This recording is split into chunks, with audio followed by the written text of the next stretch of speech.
I was sitting here in a setting just like this a few weeks ago. I had a couple across from me and my wife sitting here, and we're talking about this homestead life that we live. Everyone, they come out, they see the open land and the pigs and the chickens, the donkey, the sheep, the goats, the cows, the vegetables. They see the jars on the shelf, and they're like, man, I want this but. And there's always this conjecture that happens in their mind, but. And in my mind, there is no but. There's only do. So I wanted to talk about 5 reasons right now why you should be homesteading.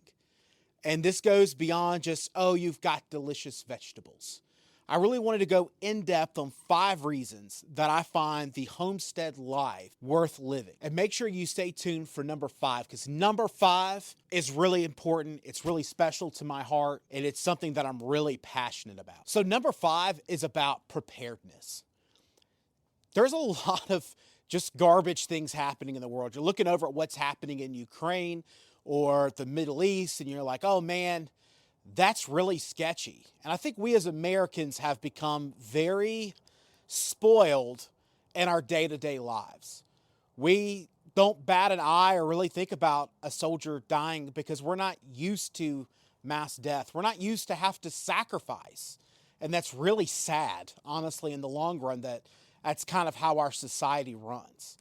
Unfortunately, that's not how the rest of eternity is going to run. Eventually, the United States will have its next greatest challenge. And I hope that I'm not alive when it comes. I hope it never comes. But I am a firm believer that one day that it will happen. And I don't think that it's because of Republicans. I don't think it's Democrats. I don't get into the politics of things. It's just the inevitable of human nature that something will turn south. Whether that's an alliance, whether that's the world food supply, whatever that might be, a worldwide pandemic, there's many things that can go wrong. And being prepared is one of the best things you can do for yourself. Now, and I'm going to use a great example of that. During COVID-19 lockdowns, that first day was really difficult for a lot of my friends and family. They came home and they did not, but maybe have a few days worth of food stored up, maybe a day or so of gas. They didn't have anything. They relied 100% on government handout to be able to make it on. And so what would happen, though, if our government was not able to resupply us in money to go to the store? And that's a scary thought for a lot of people. But I think that's a real thought that we have to start taking into balance. So maybe it's not a global pandemic.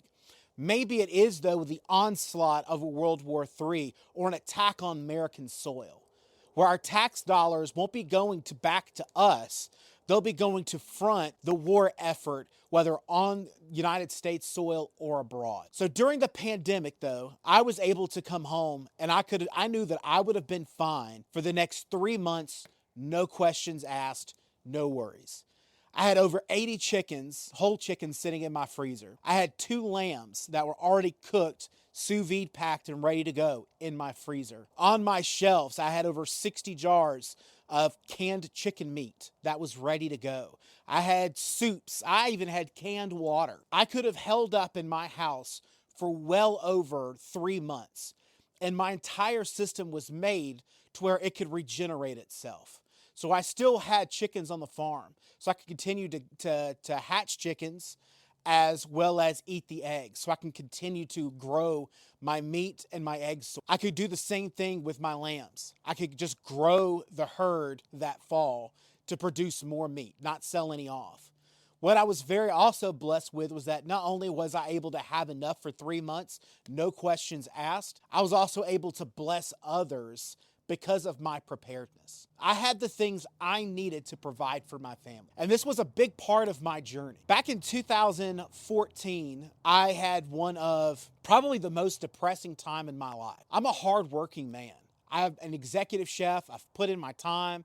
At that time, I'd been a sous chef and I'd been property manager for some golf clubs, and things just went south. I went from being a big fish in a small pond, working as a chef and food and beverage manager for a golf club, and then my golf club was purchased. And so I was out of a job. And so I faced a point where I had no money and no food to provide for my family of 5 at the time. And that's a very difficult thing. And I made a promise that I would never do that again to myself or my family. And then 2017, we start this journey on our new homestead. And then sure enough, because of our hard work and our preparation, we were ready for the 2020 pandemic. Who would have thought? Who would have known? And again, everybody likes to pick on the homesteaders, that were these tinfoil hat, crazy people, but there we were ready to go with food.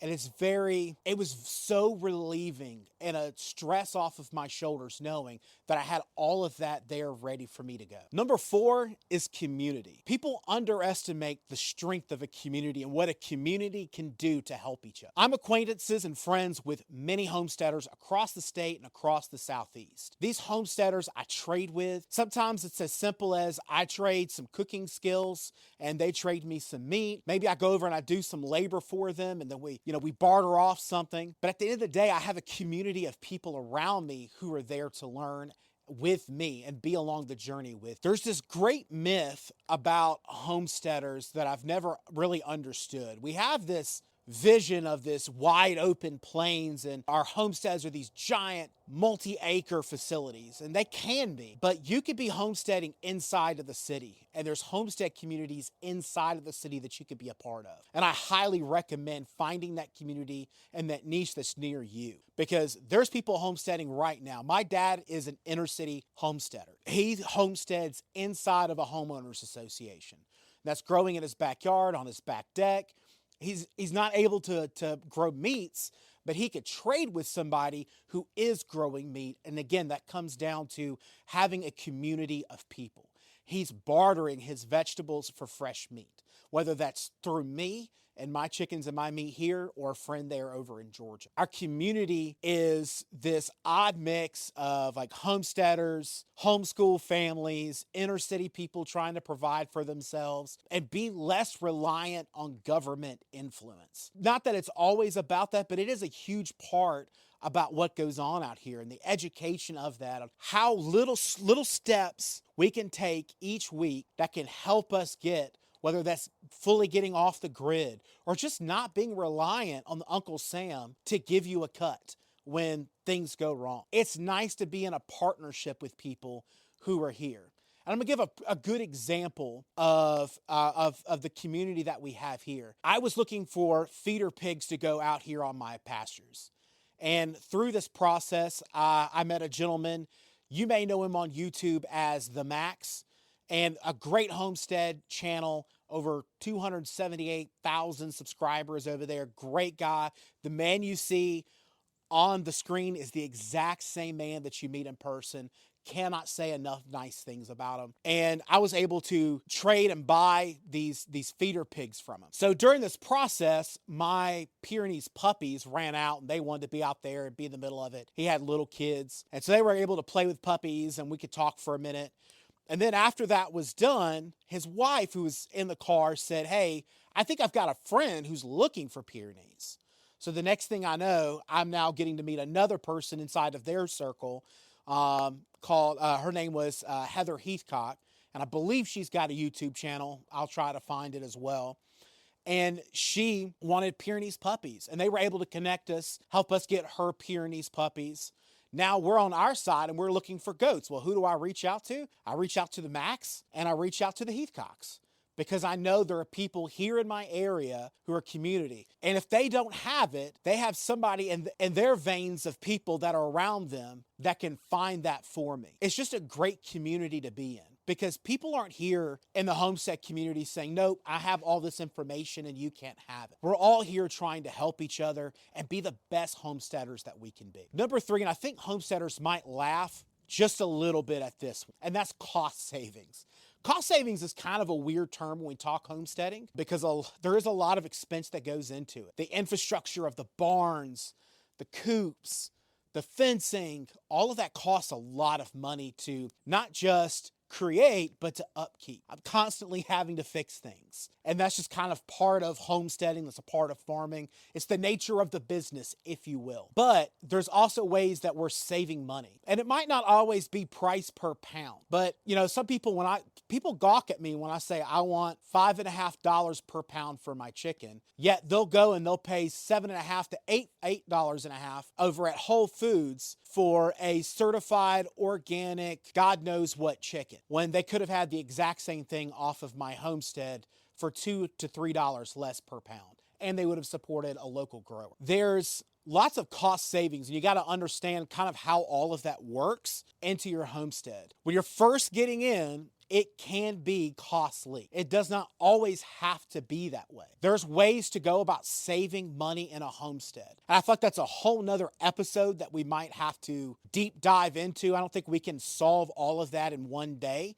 but I think that's a great episode for the future. So I do plan on doing more on this concept. When we were in Starkville, I had the cheapest homestead I'd ever put together. And now I have this 12-acre monstrosity that doesn't put out half of the output that the one that I did for dirt cheap. I'm having to go back to the drawing board here this year because of that success that I had at a homestead that was only really 2 acres. Don't think that you've got to have everything expensive. There's ways to source free things, whether that's finding them by county dumpsters or finding things for cheap on Facebook, Craigslist. Trading is a big way to do through it. Sometimes you could trade labor for materials. That's a great way that I've gotten free materials, is by volunteering my hours. Hey, I'll work for you. Would you give me those 100 blocks of cinder blocks if I come in and I work 5 hours for you? And you'd be amazed at what people will do to help you. People want to help. People want to do good things and help others around them. There's definitely ways we can save money. So yes,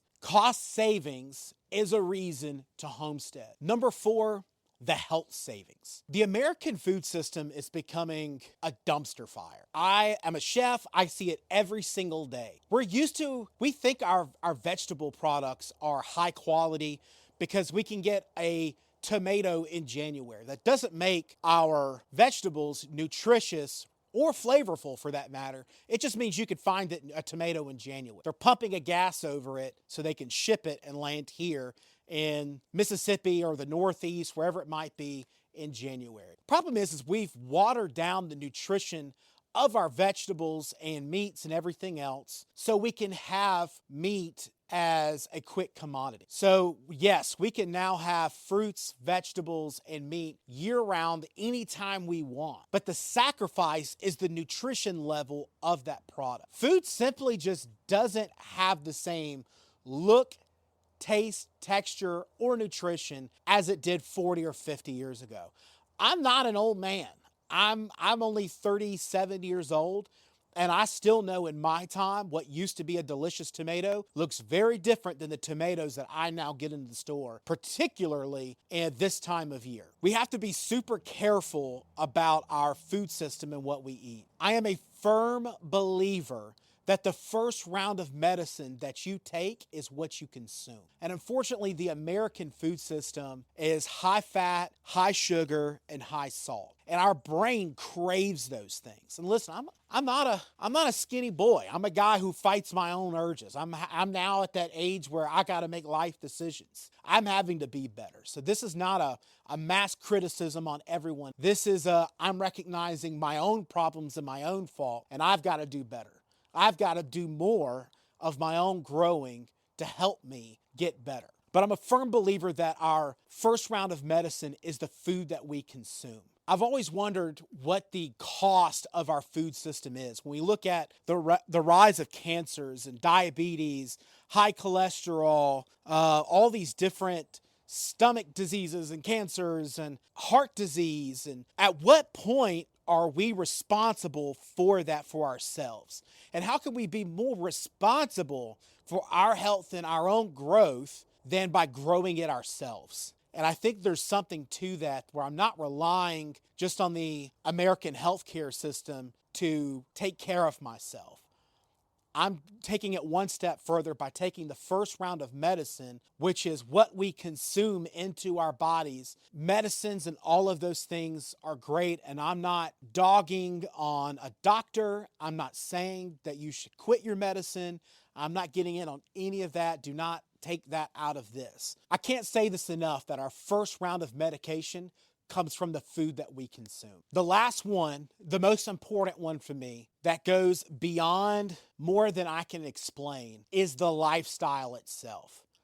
There is something freeing when you don't have to worry about where your food is going to come from. Life is very different when you are living in the city or going on about your day at a very fast pace. I'm not dogging on that life. I've lived that life where I'm in the city. I'm working 9 to 5. I'm hustling. I'm sitting in traffic to and from. By the time I get home, 7 o'clock, eat my meal.